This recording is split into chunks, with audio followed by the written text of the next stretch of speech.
The mask mandate in Delhi has been brought back amid the rise in cases. Those without face masks will be fined 500 rupees once again. The Delhi government has revised the protocols owing to the rising positivity rate. The decision comes after Delhi Lieutenant Governor held a meeting with the Delhi government and senior doctors and officials.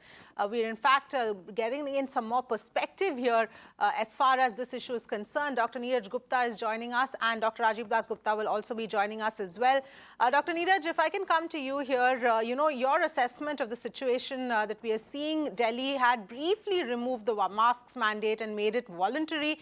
Once again, we are seeing that it has been made compulsory. Do you think this is now something that we might see happening in other parts of the country as well?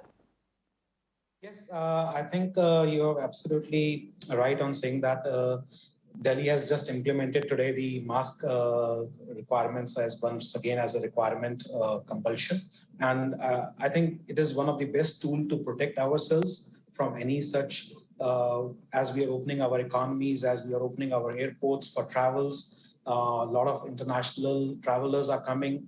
We have limited our testing requirements as the requirements for our essential travel scenarios. So things are opening up back to its scale. So it's very obvious that the little surges will definitely erupt in this time frame, and the mask has been taken off.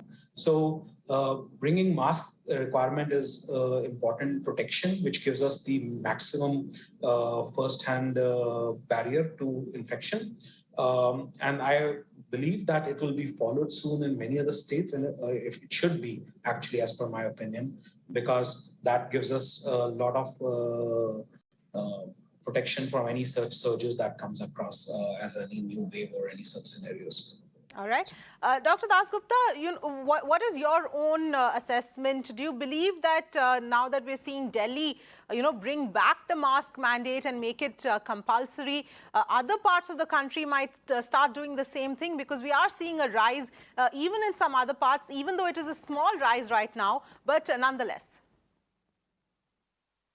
Thank you. First, the report from Punjab, which nearly 79% of Omicron BA2, the stealth variant, in its samples. Therefore, this current surge is probably led by the BA2, the stealth variant. And therefore, it's a highly transmissible variant. And the mandate to bring it is absolutely correct. There's no doubt about that. But to stretch it further, and this is what the USA has done, it's categorized the use of masks based on the community level of state. So you can actually choose the state and the county, and it will give you whether it's a low, medium, or high transmission stage. And the mask mandate varies accordingly. That would bring much needed clarity, but for that, we need to be able to categorize states and districts or sub-districts by the level of, which is a different. Right, absolutely. Dr. Neeraj, coming back to you, in terms of the spikes that we are seeing, it is small right now, but given what's happening in some of the other countries and how we've seen India, respond even in the past, where India has followed what's happened in the previous country, in other countries after a lag, how do you see this playing out here? Absolutely. I think one of the, if I understand correctly, what you're referring to is what is happening in many other parts of the world. And we follow the similar level of regime because it's a very universal protocol, test, trace, and isolate. And that has been the most performing mantra, I would say, to protect and defeat this virus. And so we should definitely increase to some extent our testing requirements so that there has been a lot of low testing tendency in among every individual because the symptoms are very common to flu, as we all know, and particularly when it comes to Omicron variant, it's very much similar to the flu symptoms, and people don't tend to test frequently, but it's very transmissible.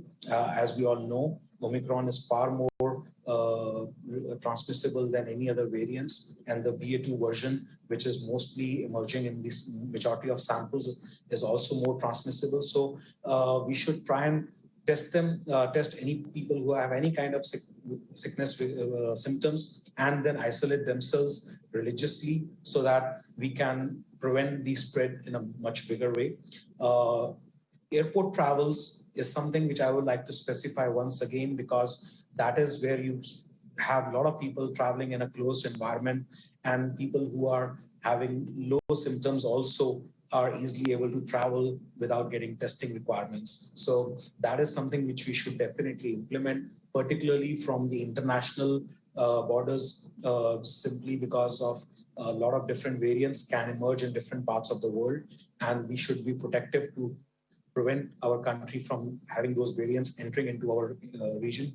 And so implementation of testing at the airport is something we should really bring back as one of the preventive measures, which does not affect every individual on a very regular basis, but at least gives us a big protection from any new variants that comes from any parts of the world. So that is one of the key things we should try and at least bring as a restrictive measures, besides wearing mask and in self-discipline.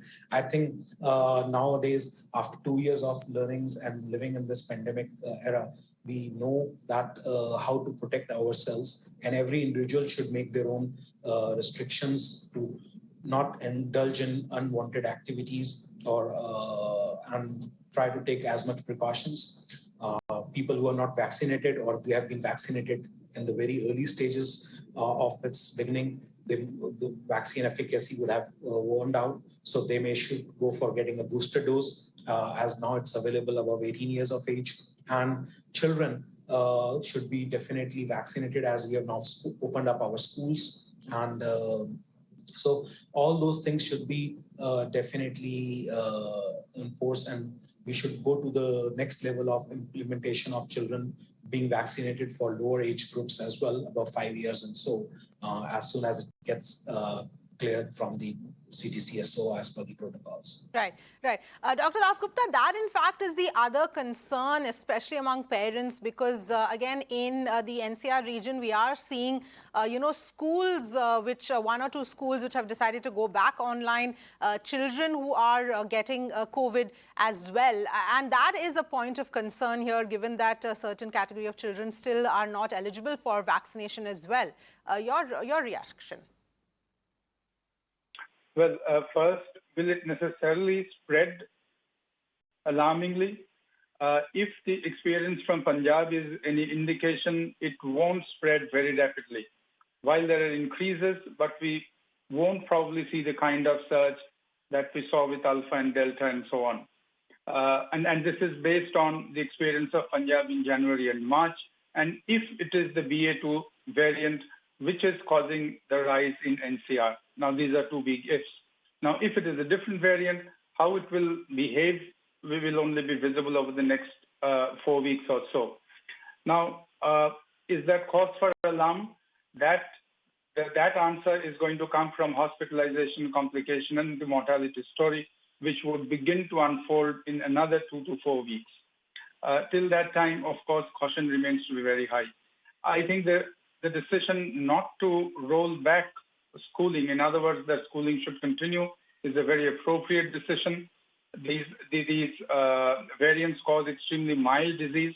Now, if really institutions are to be kept as COVID-free as possible, then one will have to bring in an additional layer of rapid antigen tests at the institutional level, whether it's a school or a college or an office or a commercial complex and so on, to the extent possible. Now, that's a different protocol.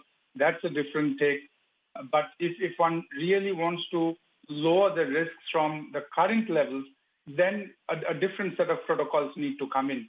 But even at this stage, schools or school children really are not going to be affected in any significant way. Mild disease, yes, which we have seen with Omicron also, almost entirely all members of the family getting the Omicron, passing off as a very mild cough and cold with cough and cold symptoms. Right, absolutely, Dr. DasGupta and Dr. Gupta, thank you so much for joining us with your perspectives. Meanwhile, let's also look at the situation in Maharashtra. State Health Minister Rajesh Tope has made it clear that the subtle spike in cases is not alarming, but the government is keeping a close watch on the situation. The state has reported 162 fresh COVID cases in the last 24 hours. On Tuesday, Mumbai recorded 85 new cases, which is its highest in 45 days. Maharashtra has been seeing cases to the tune of 45,000 to 60,000 cases per day. So 135 cases in the total of the Maharashtra are not a situation we can say as alarming.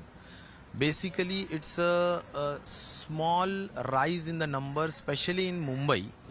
And I think we are keeping very close eye on the numbers. There is no emergency at present that we should go back to the restrictions and curbs and masks being mandatory. So at this point of time, I don't think it is appropriate time, but we are keeping close eye